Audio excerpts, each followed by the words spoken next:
The SPCA has launched an investigation after a dog was mauled to death at a doggy daycare centre in Auckland earlier this week. Mike and Bridget say their 17-month Hunterway Doberman Cross Wilson had been staying at the centre a few times a week for the past year or so. In a statement, they said Mike went to collect Wilson at 6 p.m. on Tuesday, only to find his lifeless body at the bottom of a pond. He was covered in bite wounds and puncture marks, and the sheer number of bites suggested it was a prolonged attack by multiple dogs. They say staff told them they last saw Wilson at about 1 p.m, 5 hours before he was found dead. Mike and Bridget are trying to ascertain what happened and want to ensure that no other animal entrusted to a daycare facility has to endure what Wilson did.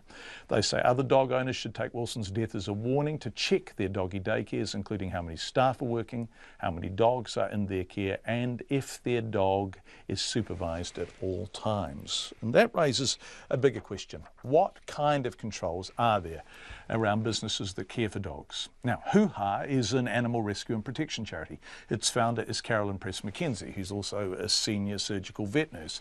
She says dogs needing treatment from attacks at care facilities are becoming more common, anything from minor stitching to life-threatening injuries. I asked her what training's required to run a dog care facility. At the moment, I don't believe there's any formal training required at all. So anyone can do it? Well, we're noticing a lot of people who think it might be quite a nice lifestyle. You know, it's a little bit of it's sort of a newish industry, the doggy daycare industry, and actually, to be fair, animal rescue in general as well. And people are popping up saying, "Oh, this sounds lovely. I get to play with animals all day.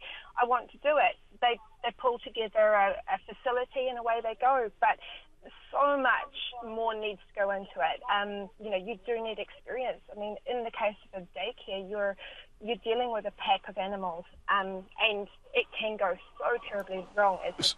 So anyone can set this up without any training. Is there any kind of inspection? So if I decide this weekend to establish a dog care centre and have lots of dogs in our backyard, does anyone come and inspect the facilities, check that they're appropriate, check we don't have too many animals, check that we're looking after them, any of that kind of stuff?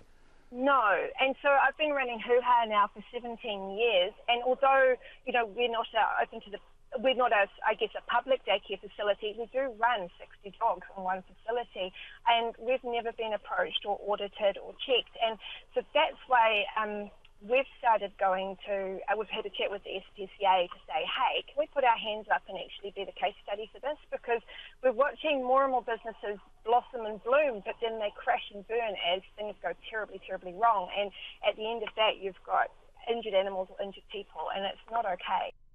So Hoo-Ha have been to the SPCA and we followed them. Andrea Midgen is the CEO of the SPCA in Auckland, and she agrees there needs to be greater controls around dog care facilities. In fact, any controls at all would be good.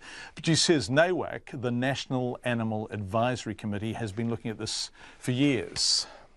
We would like to see the Temporary Housing Code of Welfare, which is currently sitting with the National Animal Welfare Advisory Committee, get reviewed, get out there so that there is a baseline on which any environment that has animals in a temporary capacity has to adhere to.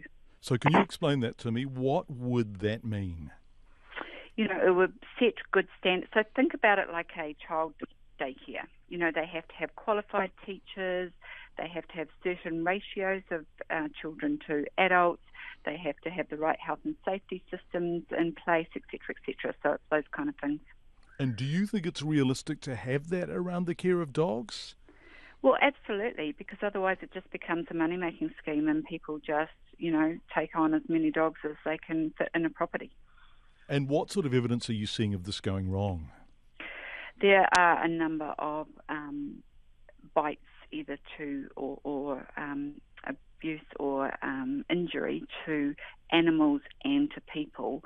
Of course, it's not all centrally recorded or reported on, so it's quite hard to get statistics, but we're hearing it more and more. Okay, so there is now a need, you think, for some kind of regulation and some kind of control? Absolutely. Already getting an enormous amount of feedback on what Andrea Midgen was saying there, the CEO of the SPCA.